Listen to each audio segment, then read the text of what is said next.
Sejam bem-vindos vocês que vêm pela primeira vez, o estudo é de vocês também. A gente usa essa estrutura de espaço, mas para que eu possa usar os livros, os materiais que às vezes eu trago, e também para que a gente possa não perder a gravação, que acaba atendendo a pessoas que estão fora daqui, que não podem vir, que têm, né, dificuldade de se movimentar. A gente vem estudando até aqui alguns traços gerais do perfil biográfico de Jesus, com a intenção de tentar perceber aquilo que nos textos que a gente tem como fonte, que são os evangelhos, é plausível, portanto pode ter acontecido de fato, e também conseguir separar aquelas construções que surgiram posteriormente aos próprios evangelhos, com o objetivo de justificar uma teologia, no caso, a teologia católica de modo geral, já que a nossa tradição é toda ligada à Igreja Católica. Então a gente viu aqui a questão da descendência de Jesus, se ele teria sido ou não descendente de Davi, o nascimento dele, as condições que se deu, a virgindade, a concepção virginal de Maria. Vimos também um pouco a respeito da figura do Messias judaico que estava lá, presente na cabeça dos apóstolos, dos discípulos, se Jesus se enquadrava ou não nesse papel. Vimos também os milagres e especificamente a ressurreição, que é o grande milagre do Cristo, que alguns vão considerar como fundador do pensamento cristão.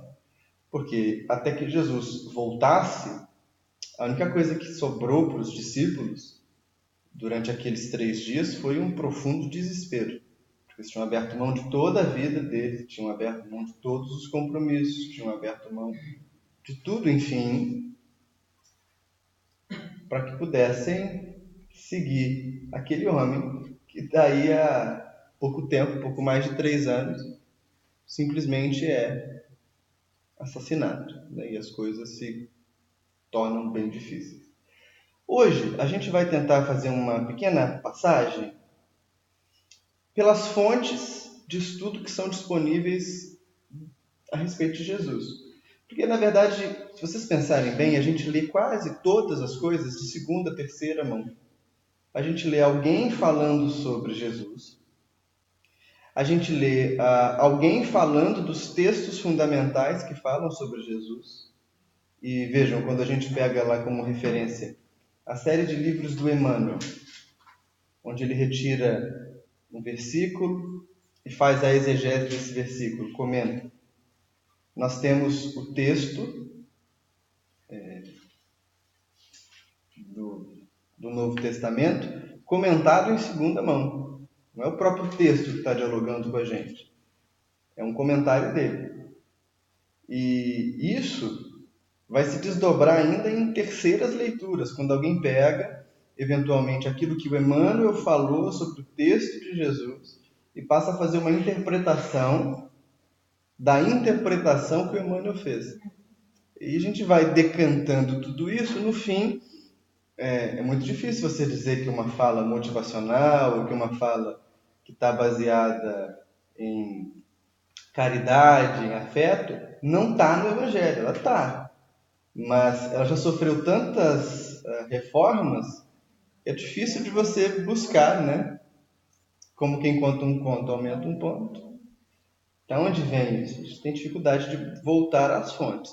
Então hoje nós vamos tentar entender que fontes são essas. O que a gente tem disponível, entender se aquilo que a gente chama de Novo Testamento, e mais especificamente, os 4 evangelhos, porque os outros já não são mesmo sobre Jesus, os outros são relatos dos ensinos de Jesus, não é mais um esforço biográfico, é quase um esforço de memória para que se registrasse o que ele tinha falado. Primeiro, nos Atos dos Apóstolos, a gente tem ali a comunidade cristã, quando ela estava surgindo. Depois, nas epístolas, a gente tem orientações para as comunidades mais recentes ainda, que vão vir depois, como que elas deviam se portar e como que elas deviam viver a prática cristã. A gente tem que entender se esses 4 textos eles eram, de fato, textos relevantes no começo do cristianismo, se eles foram escritos daquele jeito, quem os escreveu e como que a gente vai ler esses ensinos. Lá no Evangelho segundo o Espiritismo, de Allan Kardec, que é um livro que a gente costuma ler abrindo ao acaso, mas que tem uma lógica de escrita, Kardec é muito pouco provável que tenha escrito esse livro pensando que a gente o leria abrindo ao acaso no culto no lar. Tanto é assim que na introdução da obra ele vai apresentar para nós algumas orientações históricas e culturais a respeito dos textos. Então, abrindo a introdução, o item 1 da introdução, primeiro parágrafo, o parágrafo é longo, mas nós separamos um pequeno trecho, Kardec diz assim: podem dividir-se em 5 partes as matérias contidas nos evangelhos: os atos comuns da vida do Cristo, os milagres, as predições, as palavras que foram tomadas pela Igreja para fundamentar seus dogmas e o ensino moral. As 4 primeiras têm sido objeto de controvérsias. A última conservou-se constantemente inatacável. É claro que o Espiritismo vai se dedicar, enquanto esforço religioso, à moral dos ensinos de Jesus, o que já tiraria da gente uma grande cota de peso nessa briga, para saber o que está dizendo de verdade, o que está dizendo de mentira. Nosso objetivo aqui não é entrar nessa briga que já dura pelo menos uns 20 séculos. Não é isso, porque nós não temos ganho. Identificado que existe um conjunto moral fundamental do pensamento do Cristo, o que nós queremos perceber é onde aqueles ensinos estão presentes, o que dos textos que a gente tem como textos verdadeiros foram modificados e talvez a resposta mais importante desse movimento todo. Esses ensinos estão presentes em outros lugares? Ou seja, existem alguns outros textos que podem servir de fonte para nós? Porque se você reduz o seu horizonte de visão para os 4 evangelhos canônicos, é claro que você tem uma visão bastante ampla, acima da média a respeito da realidade. Mas não há muita clareza nos 4 evangelhos, por exemplo, a respeito da mediunidade, ou como se processa esse fenômeno. Não existe muita clareza ali a respeito do processo de reencarnação. A gente tem lá uma inferência em João, quando Jesus conversa com Nicodemos, tem uma outra quando os discípulos perguntam se Jesus era João Batista, né?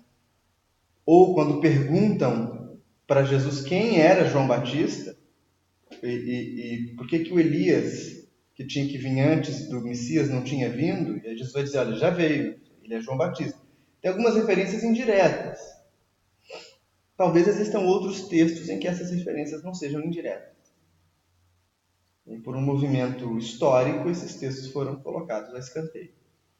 Daí o objetivo do nosso estudo hoje não é só ficar apresentando problemas, dizer, tal texto é assim, tal texto é assado. Não. Nós vamos fazer um panorama geral de como foram construídos os evangelhos e ver quais evangelhos não estão hoje na nossa Bíblia. E entender por quê. Tudo bem? Primeiro ponto nisso tudo que a gente tem que entender é que toda religião, gente, é um processo humano e, portanto, histórico. Jesus não ensinou absolutamente nada. Perdão, ensinou. O que ele mais fez foi ensinar, né? O que ele não fez foi escrever. Ele não registrou nada ele de próprio punho. Isso é uma característica dos grandes iluminados. Ele não escreve de próprio punho, porque ele não tem tempo para isso. Ele está presente e ele é a manifestação dos ensinamentos e da presença de Deus entre nós. Então ele aproxima de si pessoas que vão tomar nota do que ele está falando, mas ele de próprio punho não registrou nada. O que já é por si só algo que merece atenção. Porque se Jesus não ensinou por escrito, ele ensinou falando, e se a gente pega a datação estimada dos primeiros textos como algo que surgiu em torno do ano 50 depois de Cristo, se ele morreu por volta do ano 30, a gente tem 20 anos, pelo menos, em que nada estava escrito. As pessoas não estavam preocupadas em escrever. Elas estavam preocupadas em ensinar, sobretudo aquelas que viveram com ele. A intenção de escrever, ela vem a partir do momento que aqueles companheiros que conviveram com Jesus começam a morrer. E aí, bem, o que nós vamos registrar disso? Mas o fato de a gente ter textos escritos e esses textos terem sido selecionados ao longo da história, terem chegado até nós hoje, algumas pessoas podem entender, esse é um movimento conduzido ou coordenado pelo mundo espiritual. Certo, existe um esforço do mundo espiritual para preservar a verdade, mas é um processo humano e que a gente vai ver a fundo que está muito mais atrelado a escolhas políticas, escolhas bem humanas, do que em questões espirituais.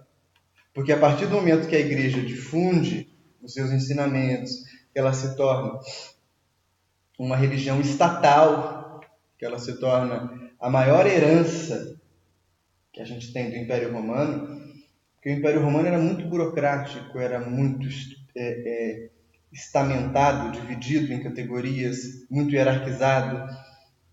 E quando a igreja se torna a religião oficial do Estado, inclusive com autoridade para perseguir os que não eram cristãos, que é algo que você imagina que é difícil de entender, sobretudo se você pensa que os cristãos até bem pouco tempo estavam sendo perseguidos.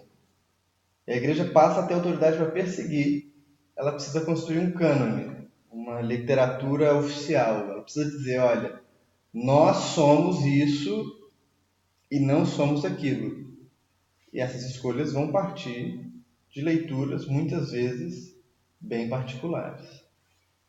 Vini, sendo a mediunidade algo totalmente natural da espécie humana, que acompanha a espécie humana desde sempre, né? Por que você acha que houve um esforço da igreja para apagar a mediunidade dos textos ou de trazê-la como natural? O que a mediunidade ela obscurece do movimento cristão tradicional? A igreja primitiva, mentira. A igreja primitiva ela nunca existiu.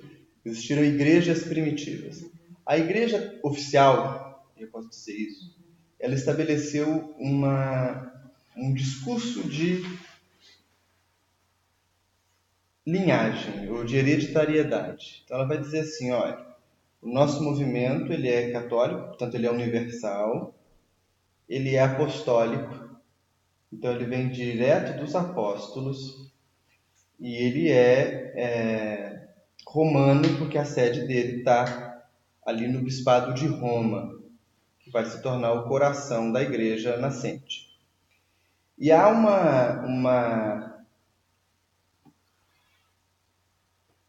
uma disciplina para que você se torne sacerdote dentro desses princípios. O sacerdote, ele vai ser, primeiro, o intermediário entre o indivíduo e Deus.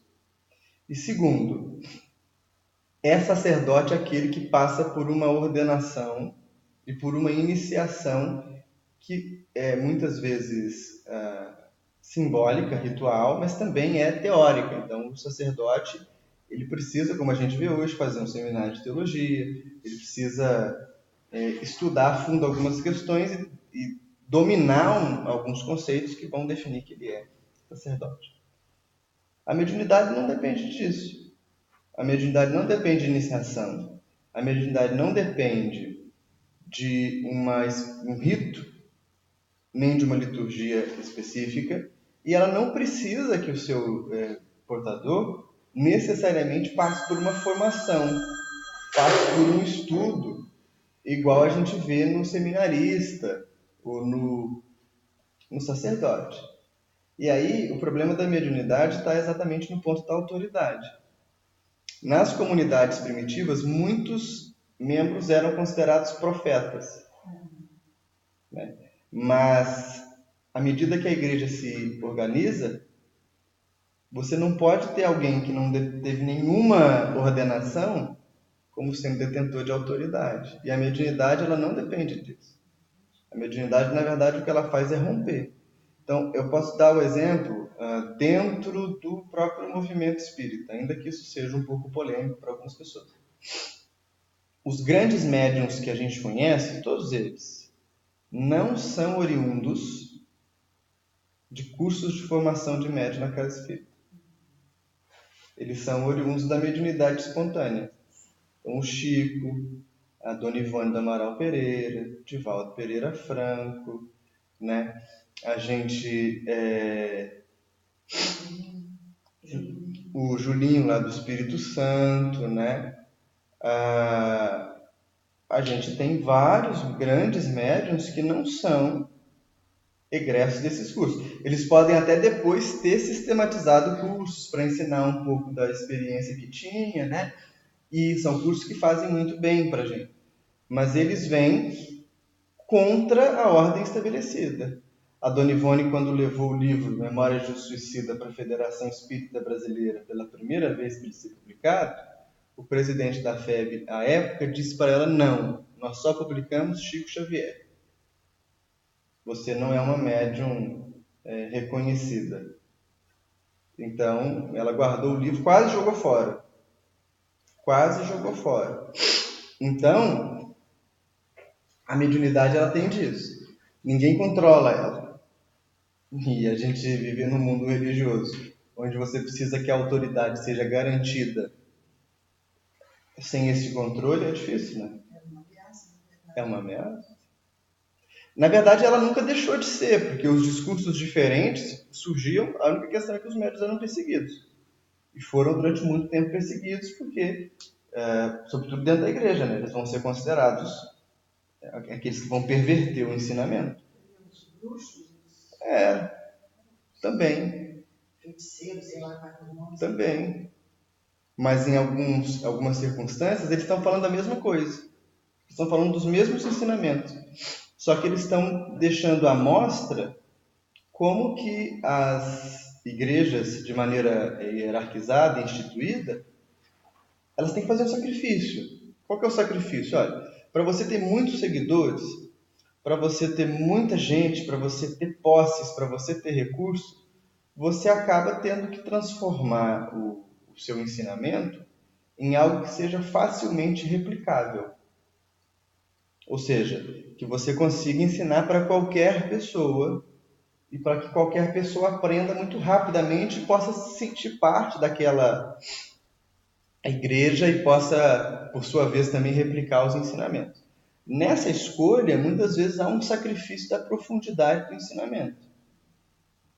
Porque, eu vou cumprir alguns ritos, eu vou cumprir alguns ritos externos, então eu tenho alguns sacramentos, eu tenho algumas práticas exteriores que eu preciso fazer. E se eu cumprir aquela prática exterior, eu estou equilibrado com Deus e eu estou cumprindo meu papel.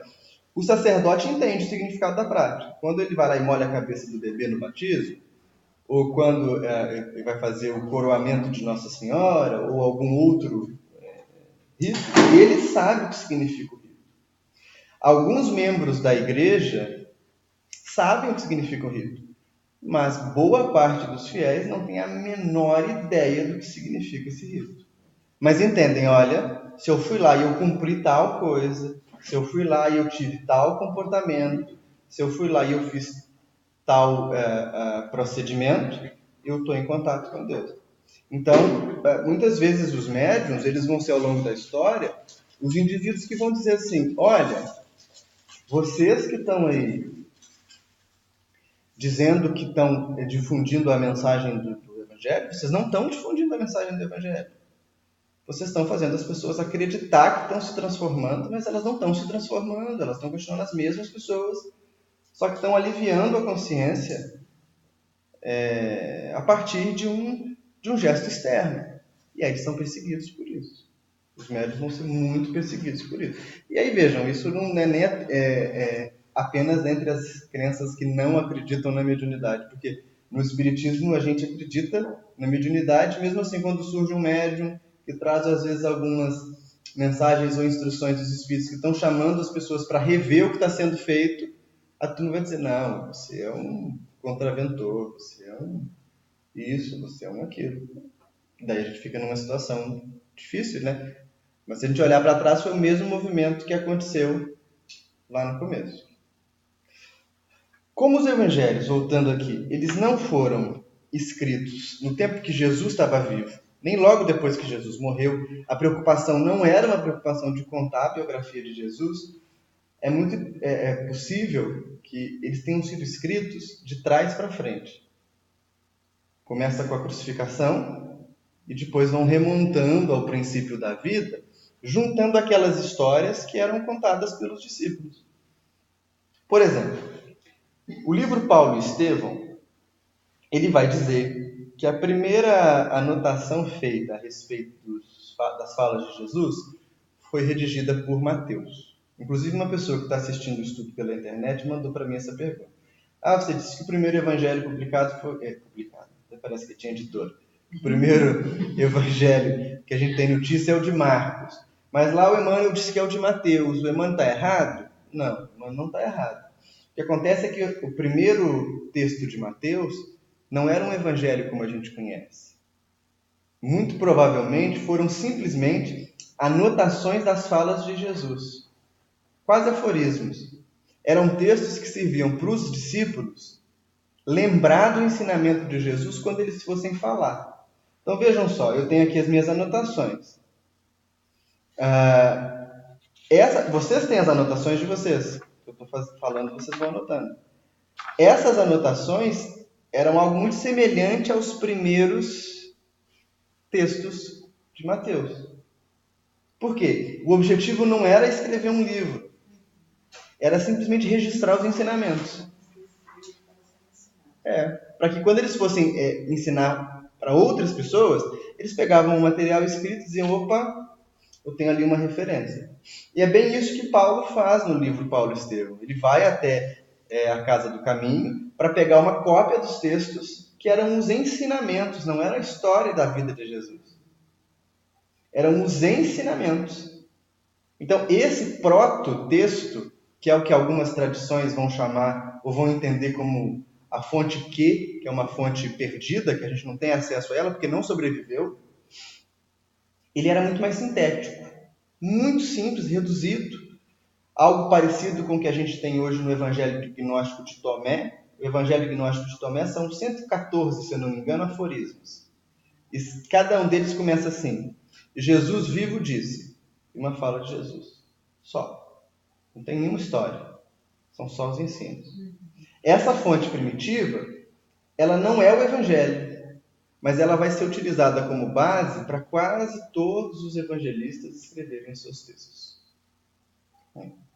Aí, de fato, quando a gente parte desse princípio e entende que as anotações de Mateus eram aforismos, a gente pode então mergulhar no primeiro texto. Olha, o primeiro texto que a gente tem notícia a ser escrito foi o Evangelho de Marcos, de fato. Quem que era Marcos? Marcos era sobrinho do Barnabé, ele era ligado a Pedro, ele era muito jovem, embora fosse judeu e falasse o aramaico, ele era também versado em grego pela região em que ele vivia.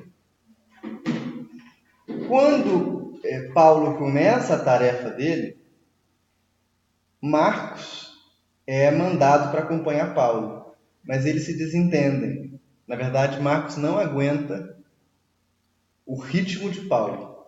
E aí Paulo devolve Marcos para a mãe dele. E manda ele voltar, diz, não quero ele comigo, não dou conta. Tal. Ele não dá conta de me acompanhar, na verdade. Volta para a casa da mãe. Marcos, então, que era muito mais novo. Então, se Pedro tinha na casa dos 40, 50, quando ele começa a pregar, Marcos devia ter 17, quando vai acompanhar Paulo.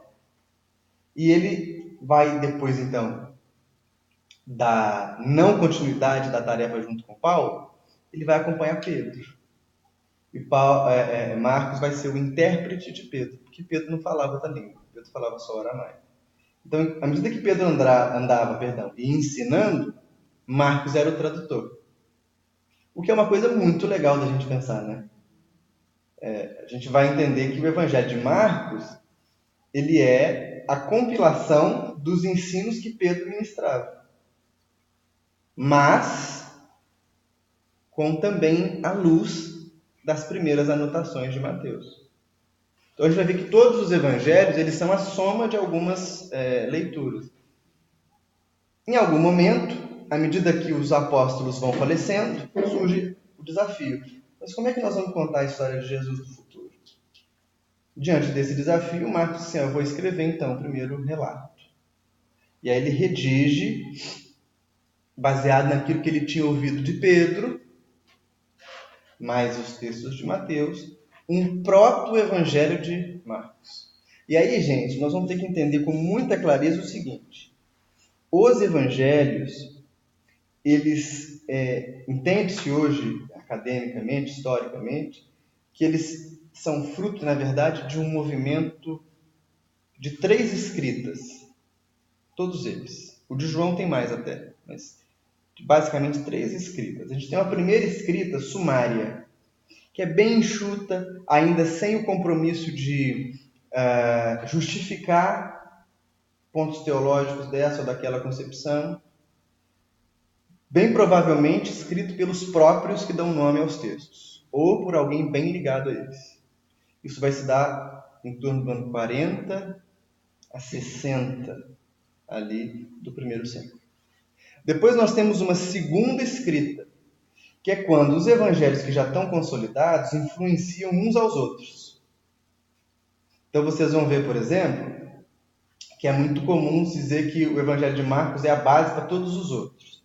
Mas a gente tem coisas que tem em Marcos que tem em Mateus. Tem coisas que tem em Mateus que tem em Marcos, mas que é diferente do texto base de Marcos. Tem coisas que só tem em Mateus, ou então que vai ter em Mateus e em Lucas. Então a gente vai ver que os versículos eles vão meio que se trocando assim dos evangelhos. Então, nessa segunda escrita, que é uma escrita intermediária, aqueles textos que são mais lidos começam a influenciar uns nos outros. Isso vai se dar no século II, a partir do século II, basicamente.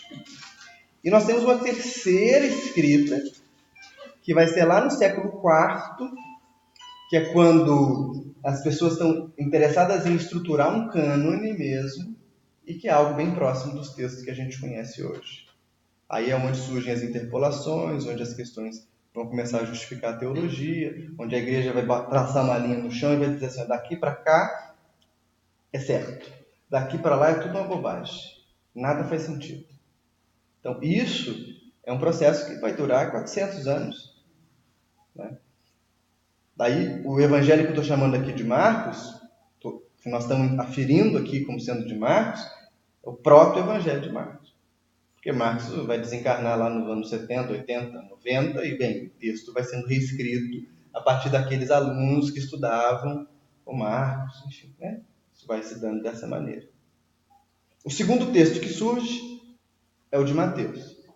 E olha que interessante, Marcos usa as anotações pessoais de Mateus para escrever o Evangelho de Marcos. E depois quem escreve o Evangelho de Mateus vai se basear em Marcos e vai acrescentar outra coisa. Só que aqui já surge um outro contexto, que é aquele que a gente falou nos outros estudos. É justificar Jesus como Messias para os judeus. Lucas era um indivíduo muito intelectualizado. Ele era médico grego, ele conhece Paulo e ele se apaixona por Paulo, no sentido mais puro da expressão. Ele, quando vê Paulo pregar, ele fica embevecido de ver como que alguém podia ter tanta vibração, tanta presença, tanto magnetismo como Paulo tinha. E ele larga então a tarefa dele de médico e ele vai seguir Paulo. E ele vai fazer isso bem no olho do furacão, porque a comunidade judaica que está ali em Jerusalém, em torno de Tiago, irmão de Jesus, era bem fechada, queriam manter Jesus como um profeta judeu, tinham dificuldade de se abrir para os gentios. Ele próprio era um gentio. Paulo quer pregar para os gentios, para os não-judeus. E ele começa então a perceber um problema. Qual que é o problema? Um discurso bem específico que os evangelistas tinham e que dizia respeito ao povo judeu, que é o discurso da parúzia, ou do retorno do Cristo ao mundo. Já viram? Jesus está voltando, Jesus vai vir e quando vir, vai vir na sua glória e tal. A primeira geração dos cristãos acreditava que Jesus ia voltar mesmo. Ele ia aparecer por aí de alguma maneira.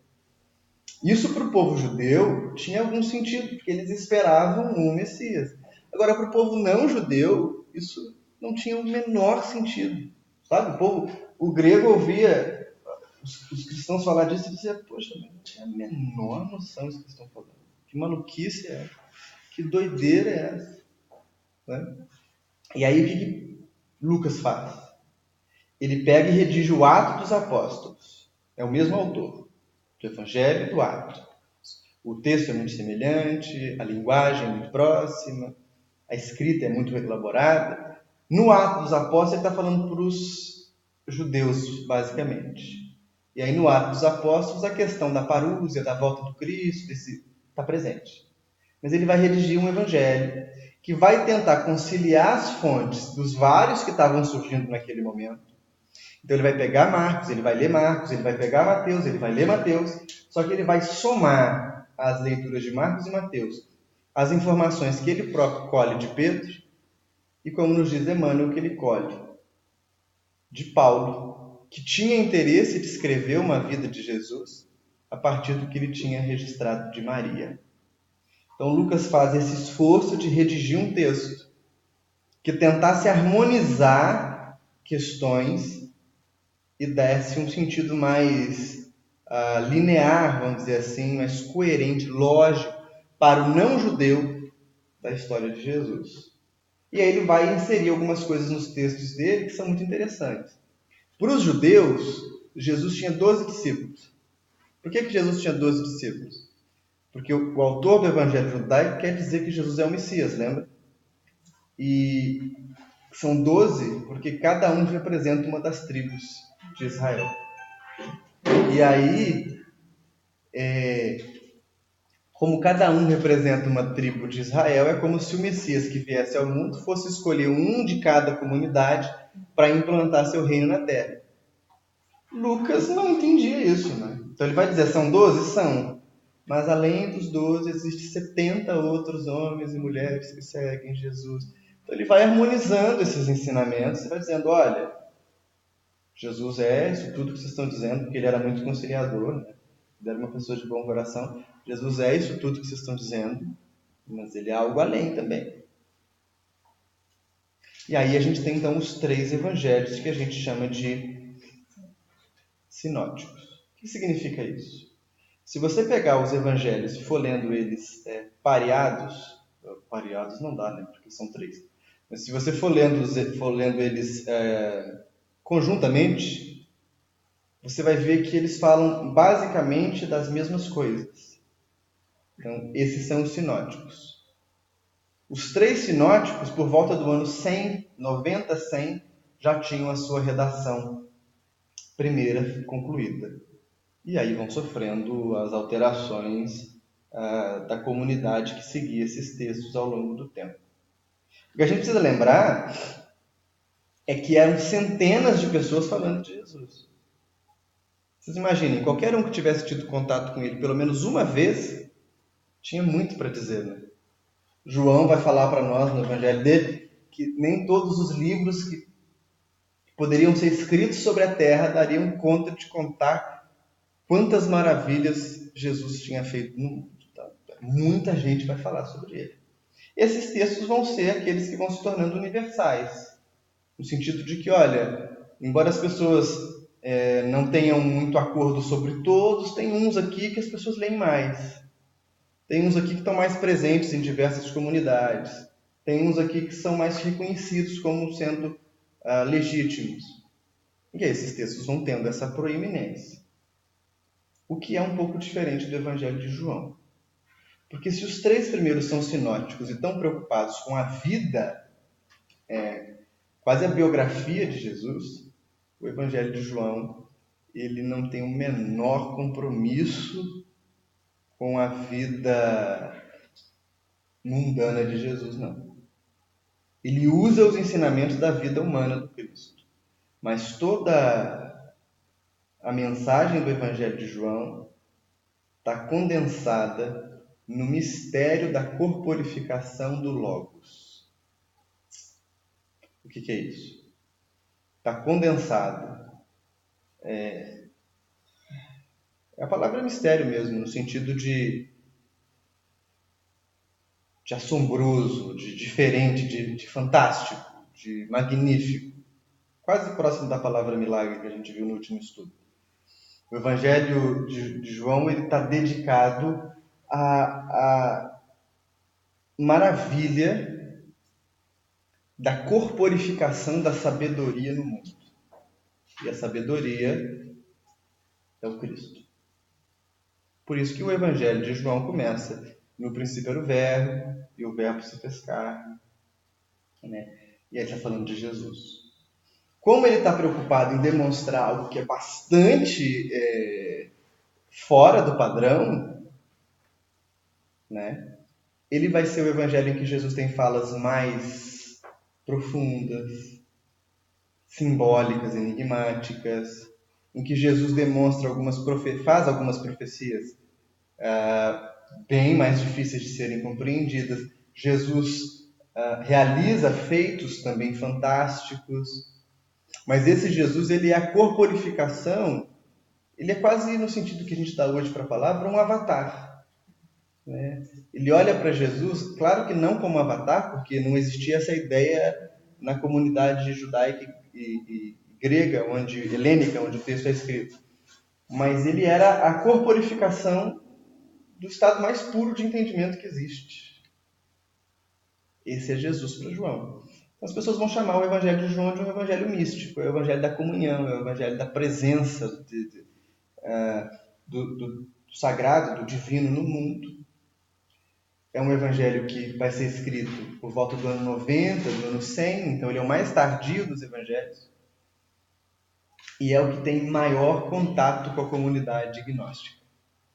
Se você pegar os ensinamentos de João e você for buscar as relações que esses ensinamentos têm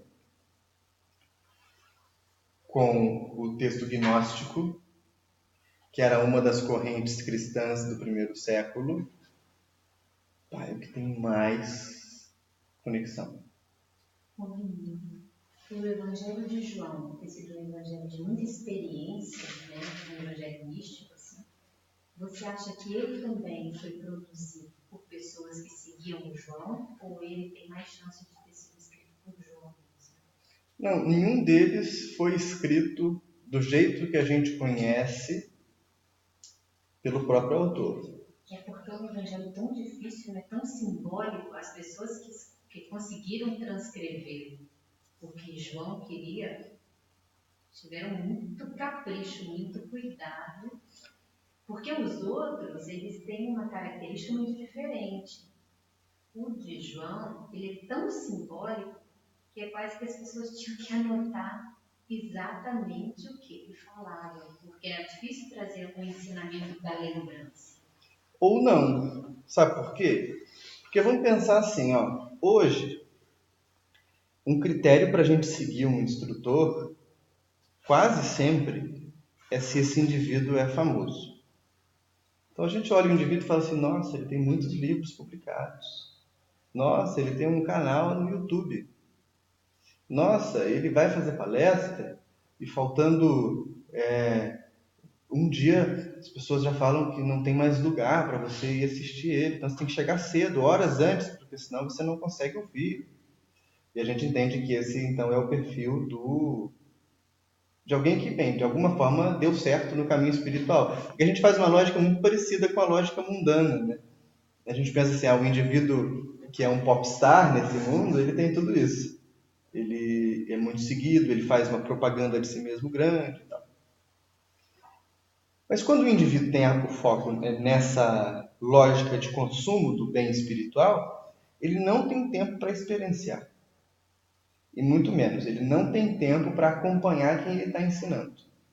Então ele fala desbaratadamente, e ele pode atingir a milhões de pessoas na fala dele, mas ele não consegue sustentar a prática de muitos. Nem acompanhar, nem dizer, olha meu filho, aqui você está às vezes se equivocando num entendimento seu, ali você está se equivocando no outro, né? E isso é muito visível no tempo de se tomar decisões difíceis na vida social, na vida política. Esses instrutores, eles não têm, esses professores, eles não têm muito compromisso com orientar você na vida ou te ajudar a tomar decisões, porque eles não estão preocupados com isso. Sob um discurso de, não, o indivíduo é livre, nós não podemos interferir no modo de pensar de cada um viver sua vida, o que é um discurso real, mas não é disso que nós estamos tratando de dar concretude para o ensino do Evangelho, né? Dar concretude na minha vida, porque se eu estudo o ensino espiritual e eu não consigo me tornar uma pessoa melhor, mais justa, mais amável, mais coerente, socialmente mais desejada, né? Assim, que faz bem para os outros, o ensino é inútil. Então esses mestres não fazem isso. Como eles não fazem, o ensino deles é do teórico. Então eles vão te encher de referência bibliográfica para que você se encha de livros para ler e entenda que no fim das contas você conseguiu anotar tudo direitinho. Só que isso é uma lógica moderna, não é a lógica do primeiro tempo do cristianismo. Na verdade, no começo, os mestres, aqueles que tinham um ensinamento, que tinham entendimento do evangelho, ajudavam muita gente, mas viviam numa loca, assim, numa quebrada. E a pessoa queria estudar o evangelho, ela ia para lá.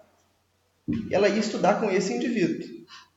E ela ia ouvir esse indivíduo falar mais do que isso. Ela ia tomar orientação com esse indivíduo. E ela ia praticar o que esse indivíduo sugerisse para ela. Então, o ensinamento ia criando raízes no indivíduo. É claro que alguma parte dos ensinamentos são anotados, mas outra parte são vivenciados. Porque aquilo fica tão patente na mente do indivíduo que depois é fácil dele transcrever em palavras. Então, a lógica que a gente tem hoje é a lógica verbal apenas. Na verdade, é a lógica discursiva, não é a lógica prática. A gente tem até dificuldade de reconhecer, se a gente tiver perto da gente um bom instrutor, mas que não fala, a gente não consegue aprender com ele. Porque a gente quer que ele conte para nós, e via de regra quer que ele conte algo que eu não sabia antes. Algo que seja novo, ou algo que seja fantástico. É um perigo. É um perigo. Então, no caso de João, não é que as coisas foram tão elaboradas que as pessoas precisavam tomar nota. Não. A vivência com aquela comunidade era muito intensa, mais reservada, mais intimista e provavelmente com práticas, que a gente acha que isso é uma bobagem, né? Disciplinas espirituais que levavam o indivíduo a concretizar o ensinamento. Quando você vê lá o padre católico que reza de joelho, ou que reza o terço, ou a freira. Quando você vê o praticante budista que entra no templo e faz prostrações para Buda. Aí no auge de uma arrogância cristã, né, que nós somos campeões em fazer isso, a gente diz assim, que coisa sem sentido. Ou então, quando num terreiro de Umbanda, vai começar a gira, e aí a pessoa vai e defuma o espaço, cantando os pontos, sabe? Que ritual horroroso. É ritual para quem não entende. Para quem entende, é um exercício de treinamento da mente. E como que funciona o treinamento da mente? Olha, cada vez que o indivíduo tem que parar, pegar o texto, se ajoelhar para rezar, ele condiciona a mente que ele está fazendo é algo diferente, sagrado, que merece toda a atenção. Quando ele entra no templo e ele faz a prostração, ele está reconhecendo que ele está entrando num lugar onde ele está presente para alcançar a iluminação. Quando ele vai cantar os pontos e defumar o terreiro, ele está dizendo, olha, eu estou limpando a casa, porque agora o que vai acontecer aqui é a manifestação de entidades que trazem verdades, que podem mudar a minha vida. Então a gente olha de fato, isso é um rito horroroso, mas é um rito porque nós somos muito pobres simbolicamente, somos muito pobres espiritualmente. A gente acha que a prática espiritual é igual ler um teleprompter, assim, né? Que a pessoa vai lendo, o texto vai passando, você vai lendo. Não é. Então, se a gente tiver hábitos de treinamento da mente diário, e aí o Espiritismo pode criar esses hábitos, né? Você pode estabelecer horários para você ler, para você fazer prece, para você meditar. Você está treinando a sua mente. E aí, quando você vai treinando a mente na presença de alguém que é mais experiente, a forma de ver os fenômenos é diferente. Eu digo, por exemplo, como médium. Enquanto médium, muita coisa, 90% a gente aprende nos livros. Mas tem 10% que a gente só aprende convivendo com um médium mais experiente que a gente. Detalhes, coisas assim, bobas, mas que vão ajudar muito a sua prática. Então, nesse sentido, é que o ensinamento precisa ficar claro. Mel, você consegue ligar a tomada ali? Vê se ele chega, porque senão ele vai acabar. Né? Esse sentido que o Evangelho, a tomada do computador. Não, esse aí você deixa aí. Não tá ligado aqui, né? Isso. Se ela chega. Ali também. Ali, Mel. Eu não sei se deu para entender, Mel. Deu. Deu, né? Então, assim, não tem a ver só com registrar por escrito. A gente consegue chegar em volta. Não tem a ver só com registrar por escrito. Tem a ver com ter experiência do ensinamento. Bem, encaminhando para o fim da nossa fala, eu queria voltar com vocês na comunidade gnóstica que eu já falei algumas vezes. Porque aqui eu acho que está um grande aporte para os estudos espíritas e para os estudos cristãos do século XXI. Por quê? Durante muito tempo, o que a gente encontrava de textos para reformular os nossos estudos eram cópias dos textos já conhecidos. Mesmo assim, à medida que a civilização vai se espalhando, a possibilidade da gente encontrar novos textos vai ficando diminuta. E a história vai sendo cada vez mais a versão vencedora dos fatos. Porque, na realidade, as coisas simplesmente acontecem. Né? Quem conta a história são os homens. Mas em 1945, foi descoberto em Nag Hammadi, uma área desértica do Egito, vasos de barro contendo dezenas de textos que eram até então desconhecidos da comunidade cristã.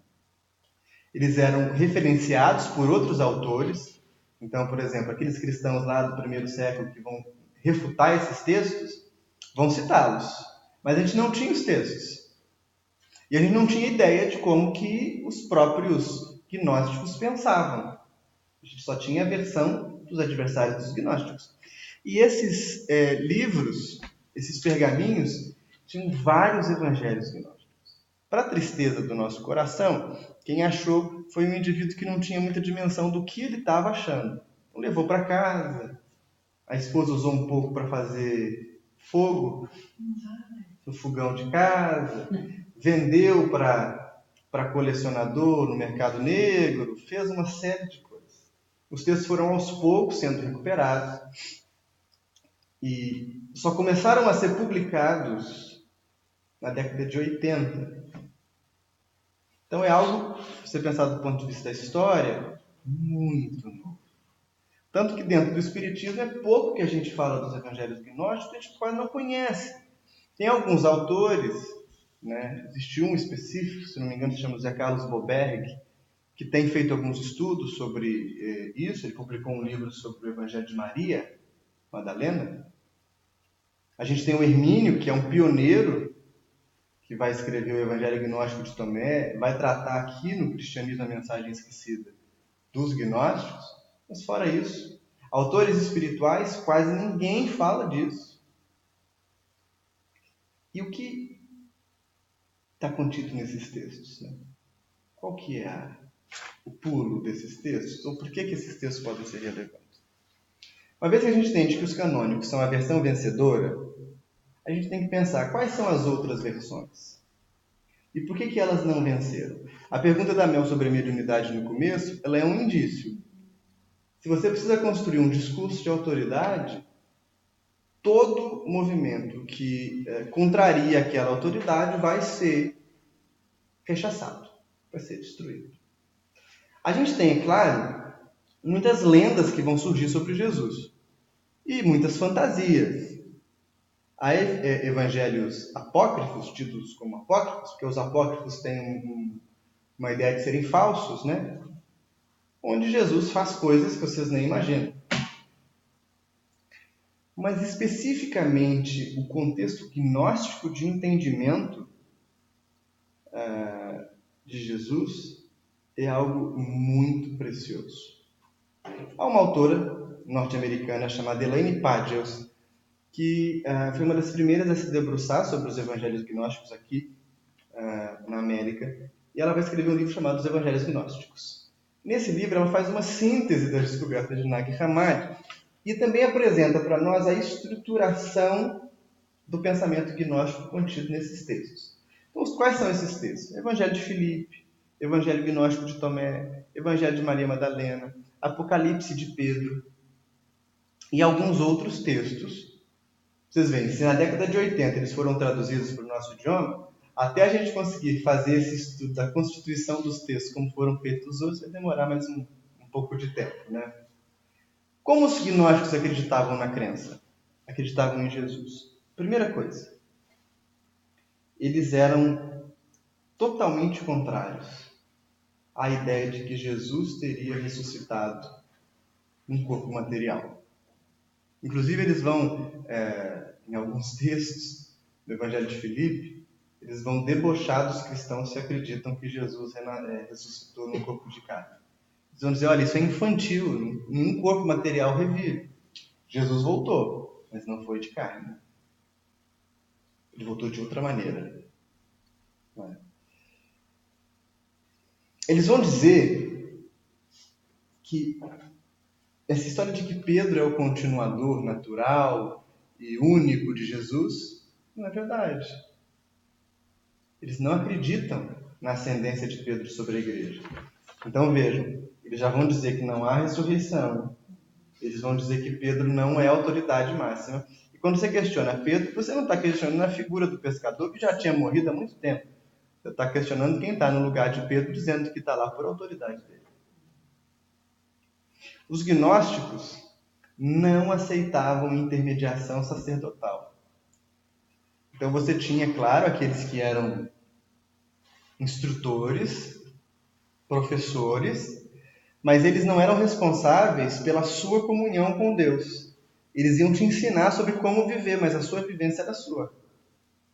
De modo que não eram eles que iam te colocar em contato com a salvação. Você não dependia deles. Na verdade, a gente pode dizer que eles faziam com que a gente fosse um pouco mais livres, né, nessa relação crença e durante o ensinamento eles eram iguais. Então imagina que nós estivéssemos aqui numa reunião gnóstica, a gente chegaria numa reunião de culto e faríamos algo bem parecido com o que a gente faz aqui na primavera, sexta-feira. Quando a gente vai compor a mesa para ver quem vai participar, em tese, todos os membros da instituição podem ocupar a mesa para comentar. Por quê? Porque o ensinamento é de todos. E aí eles perguntavam, você quer participar? Você quer dar um ensinamento para a gente hoje? Ou então tiravam na sorte para ver quem ia ocupar o lugar do instrutor. Isso é algo muito arrojado para uma crença. E enfraquecia a figura dos que eram os todos. bambambãs da época. E eles eram tão interessantes que eles não eram necessariamente contrários a que a pessoa fosse a uma igreja que tinha um padre.